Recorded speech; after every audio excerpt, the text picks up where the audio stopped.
Let's talk to Marion in Devon about this. What do you think about this, Marion? Are you pleased to see them touring around hospitals in Australia? I think they're a wonderful little couple. Yeah. I think, we should be very, very proud of our royals. I am a royalist, but I think, let them go. They're doing their duty. They're doing what they think is right. People always got somebody that's always one of the royals in trouble. And the split with the King and with Prince William, and the fact that they are not really meant to be part of the royal family anymore, Marion, that doesn't bother you or worry you? Yes, of course it bothers me. I think they should be in with the royals. I think that boy's worked really hard. He's like his mum in every way, and I think she was a wonderful lady, and let him get on with his life. But getting on with your life isn't quite the same, is it, as having a sort of pretend royal tour that you say isn't a royal tour, and then getting paid to give speeches and, have weekends while you're there. It's not quite the same as getting on with your life, is it? Well, I think so. I think he's doing what he thinks is right, and, that's my opinion anyway. It's good to hear from you, Marion, and you're absolutely entitled to your opinion. From Margaret in Merseyside. Margaret, you're on their side. Oh, yes, I am. Tell me why, what you feel about it. I think they're very unfairly treated. I mean, you've got the royal family banging on about how they're marvellous treating people with mental health issues. Yeah. And Meghan and Harry have both admitted they have mental health issues, and they throw them under the bus. But how do you think they were thrown under the bus when it was Meghan and Harry who decided to leave and to make the break? I think they had no alternative. They had no choice. They were getting treated so badly. So you really feel for them. So when you see them touring, you think, well, good for you, and I do, yes. Yeah. And they've got to make money somehow. Right. And no one else is going to give it them like the rest of them get. Okay, so you're absolutely with them. We're certainly not getting much criticism for them. If we're taking the temperature here, people are well behind them. It's interesting, let's not forget, it was the British media that drove them to the point of wanting to leave. When you just look at a montage of, there are a couple of specific papers, but when you look at a montage of their front pages, they were pretty much on those front pages 3 days a week, and it was remorselessly negative. I know that Daisy's going to say that's not the case, and that the media was very much behind them at the beginning. I'm very pleased to see Meghan at the beginning. At the beginning, they definitely were. But if you read Harry's book, and and if you hear what they say, their perception was 100% what David is saying. They perceived that they were being attacked. Well, I bought the papers and I read it, and my perception was exactly the same. It was there in print. And what Anna in Lancashire says, because you heard Daisy there say it's slightly grubby. I don't think you think that, Anna, do you? No, I think that the media were to blame a lot of the horrible things they put in. But Harry went to the Queen and asked, could he do the same as Beatrice and Eugenie, do charity work, what they want, what they chose to do. And they said, no, you're in or out. So they went out. But they carried on doing charity work. They said they would. And they've carried on doing it while they're in America, but we don't talk about it over here. So why shouldn't they go to Australia? If they're doing good, he wants us the Invictus Games. And what if he does get paid? All our MPs get paid for going to different areas, don't they, all around the world? I mean, they do. I'm not sure it's quite the same thing, but yeah, you're quite right. They certainly do. But actually, and at that point, Boris Johnson gets hundreds of thousands of pounds for making a short speech. Absolutely. Now, obviously, he's an ex-Prime Minister, so does he have more of a right to make money? Debatable. Well, he's also a tremendously good and gifted speechmaker, whatever you think of his politics. But how do you know that Harry and Meghan aren't? How do you know that they're not? What happens when the media sets a trap and the public just refuses to walk into it? That's exactly what went down during a live radio segment on Jeremy Vine and Daytime on 5, when hosts and royal correspondents lined up to take shots at Prince Harry and Meghan over their Australia visit. They had their talking points ready. They had their narrative locked and loaded.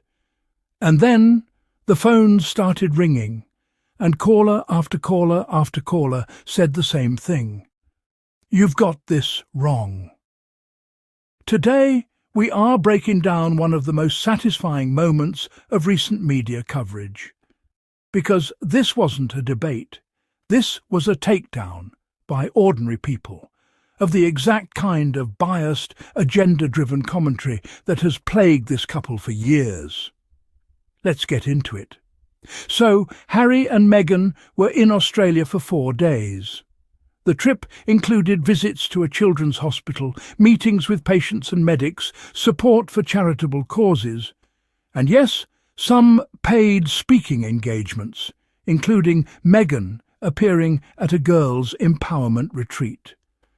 Now, the framing from the jump on this show was loaded. The host opens by invoking the late Queen's famous in or out declaration. The idea that you're either a working royal or you're not. And from that very first sentence, you can already feel where they're trying to take this. Are they really royals? Are they pretending? Is this a fake tour? Is it grubby? Those were the words being thrown around. Grubby, for visiting sick children in a hospital, for supporting charities they have backed for years, for Meghan standing in front of a room of young women and speaking about her experiences. Grubby. And here's what's so important about what happened next, because rather than the audience playing along, they pushed back. Hard. Let's talk about this in or out framing, because it keeps getting recycled as though it's some kind of unanswerable gotcha. Harry went to the Queen. He asked whether he could do what Beatrice and Eugenie do: charity work, public engagements, meaningful contributions on their own terms. The answer was no. It was all or nothing. So he left. He and Meghan stepped back from royal duties in 2020, and they have been building their own path ever since. They said they would continue doing charity work. And they did. They said the trip was privately funded. And it was. They visited a children's hospital, not because a palace press secretary scheduled it, but because they wanted to. There was no taxpayer money involved.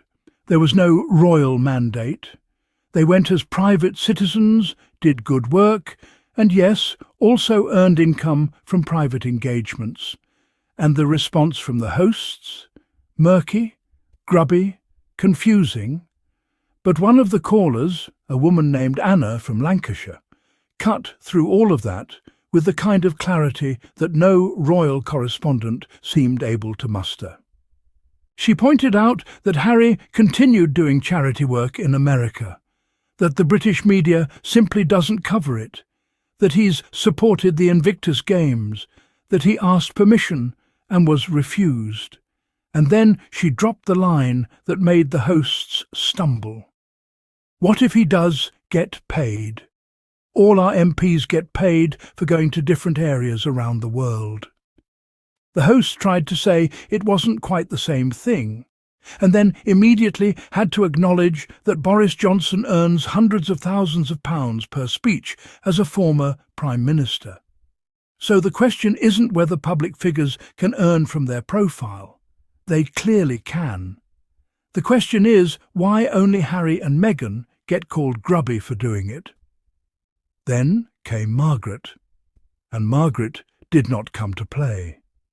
She made a point that should have stopped the entire conversation in its tracks, and frankly, it should be repeated every single time someone tries to criticise this couple without context. The royal family has made mental health one of its flagship public causes. They campaign on it. They fundraise for it. They make speeches about breaking the stigma. And then, when 2 of their own members came forward and said they were struggling, when Meghan talked about feeling suicidal during her time as a working royal, when Harry spoke openly about the psychological toll of life in the institution, the response was not support. It was silence. It was leaks to the press. It was briefings against them. It was being thrown under the bus, to use Margaret's words. and Margaret didn't let that slide. She called it out directly and without hesitation. And the host, to their credit in that moment, didn't really have an answer. Because there isn't one. You cannot claim to champion mental health and then abandon the people in your own family when they say they need help. That is not just hypocrisy. It is a particular kind of cruelty.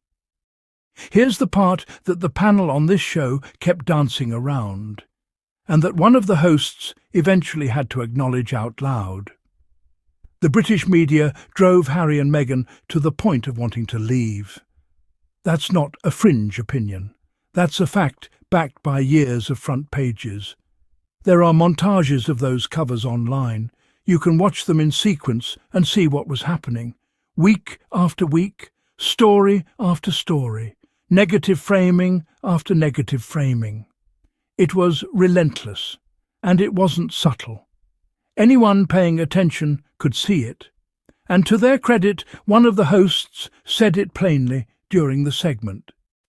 Let's not forget it was the British media that drove them to the point of wanting to leave, which creates a rather extraordinary situation, where the very media ecosystem responsible for hounding this couple out of the country is now criticising them for the way they've chosen to survive outside it. You pushed them out. You told the story that made life in that institution untenable. And now you're using the word grubby to describe the methods they've adopted to sustain themselves. That's not journalism. That's something else entirely. There was a fascinating moment in this segment where the conversation briefly touched on global popularity, and then quickly tried to bury it. One host made the point that Harry and Meghan are, globally, the most popular royals the institution has. Not William and Kate, not King Charles, Harry and Meghan. Despite everything, despite leaving, despite being stripped of their titles in certain contexts and frozen out of palace life, despite the constant negative press coverage, the world, broadly, still responds to them with warmth. Now you can understand why that's uncomfortable for people who have spent years arguing that the couple are a liability, that they're unpopular, that nobody wants them around. Because the numbers don't support that narrative. And the reason they were in Australia, and not, say, touring American cities, is likely not a coincidence either. Australia, as was noted on the show, is a country where they are genuinely popular, where people turn out for them, where the charitable causes they support are excited to have them. That's not grifting, that's reading the room. Let's come back to where this all started. Because the most powerful part of this entire segment was not anything the host said or the royal correspondent said. It was the callers. Marion from Devon said Harry is like his mother in every way, and that the memory of Princess Diana and what she stood for is very much alive in how people see him. She said the criticism never stops, that there's always someone waiting to pounce, and that he should be allowed to get on with his life. Margaret said they are being very unfairly treated, and made the mental health argument that still hasn't been adequately answered by anyone in the institution. Anna from Lancashire gave arguably the most comprehensive rebuttal of the entire broadcast, pointing out that Harry tried to find a middle ground, was denied it, kept his word on charity work, and is doing nothing different from what politicians and former prime ministers do all the time. And by the end of the segment, even the host had to admit, with what sounded like genuine surprise, we're certainly not getting much criticism. People are well behind them. Well, yes, they are. This wasn't just one radio show. This moment matters because it reflects something much bigger. There is a growing disconnect between the narrative that certain sections of the media are pushing about Harry and Meghan and what regular people actually think and feel when they're given the chance to speak. The constructed story that they're money-hungry, disloyal, ungrateful, embarrassing, grubby, that story requires constant reinforcement, constant repetition, constant framing. Because without all of that scaffolding, it starts to collapse. And moments like this one, where the public gets the microphone and says, actually no, those moments are the cracks in the wall. People see through it. They saw a couple who asked for help, were refused, who raised concerns about their safety and mental health and were dismissed, who tried to find a way to contribute and were told there was no room for them, and who eventually made the incredibly difficult decision to protect themselves and their children.